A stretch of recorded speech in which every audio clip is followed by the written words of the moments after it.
One of the biggest impacts of El Niño is on the world's food supply. 60% of global food production occurs in 5 countries that are traditionally impacted by El Niño: China, the US, India, Brazil, and Argentina. And that has experts worried.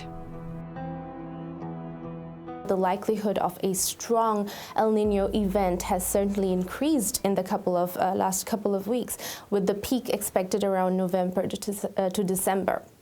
So in the case of severe disruption to harvest, agricultural commodity prices are set to rise even further than they already have.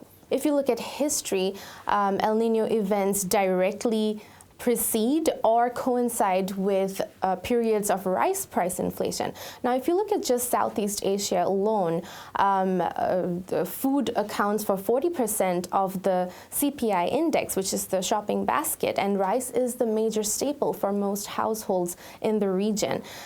So El Niño definitely does have implications for domestic price inflation, and there is room for policy intervention.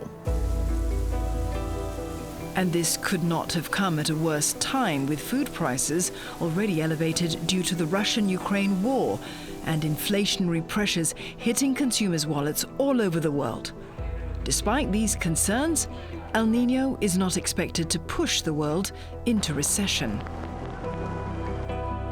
Even with a very strong El Niño, we do not expect commodity prices to reach the highs of 2022. So there are a number of reasons behind this. El Niño is just one side of the coin. It's a supply story. There's also the demand story, which we really expect global demand to slow down this year compared to last year or the year before, due to, a general slowdown in the global economy. There's also a number of factors that we had to deal with last year. We had to deal with COVID-19 supply disruptions, supply chain imbalances. We had to deal with a triple-dip La Niña event. We had to deal with the Russia-Ukraine conflict. So I believe we're in a much better situation today compared to last year for us to deal with an El Niño, a strong El Niño. However, investors should brace for some volatility in the near term. The last El Niño coincided with market selling of 13% in 2015 to 2016. But investors should always see impact of El Niño in the longer term context of rising temperatures and risk.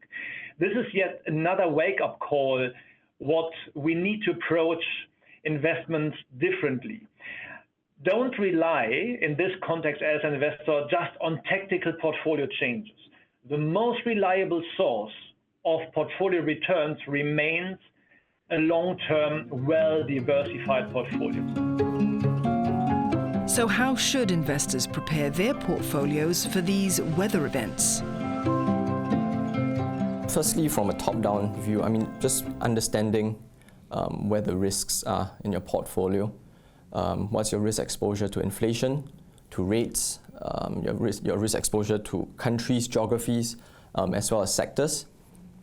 And then you think about a bit deeper about the sectors and the countries that could perform better or worse in El Niño. And I think most importantly, in my view, is diving deep down into the companies that you own in your portfolio, engaging with them, asking them important questions about how they're managing El Niño risk, more broadly climate-related risk.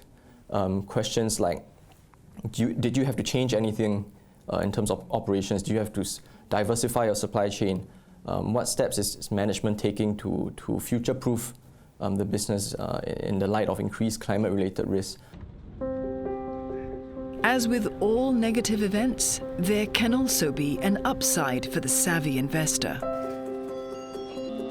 Palm oil yields are expected to come down. So obviously that has a positive impact to CPO prices. Obvious beneficiary to that would be plantation names who could do well and take advantage of that. Another example would be lithium. You have El Niño bringing more rainfall to South America, where a lot of the lithium brines are located, and they are dependent on evaporation to get their yield. So if that decreases their yield, the relative beneficiary could be the lithium hard rock miners. Another example would be consumer staples names. if your business model is more resilient to inflation, or you are able to pass it on, then you definitely do better. Investors who can select companies, or who select companies and countries in their portfolio who are able to adapt to such a changing environment, can be prudent. Because those companies and countries have a strategy, a climate strategy, a nature strategy. Hence, they are not just trying to mitigate risk like transformation risk, physical risk, or even liability risk. They are also trying to seek adaptive measures in order to minimize the potential risk. So adaptation is key.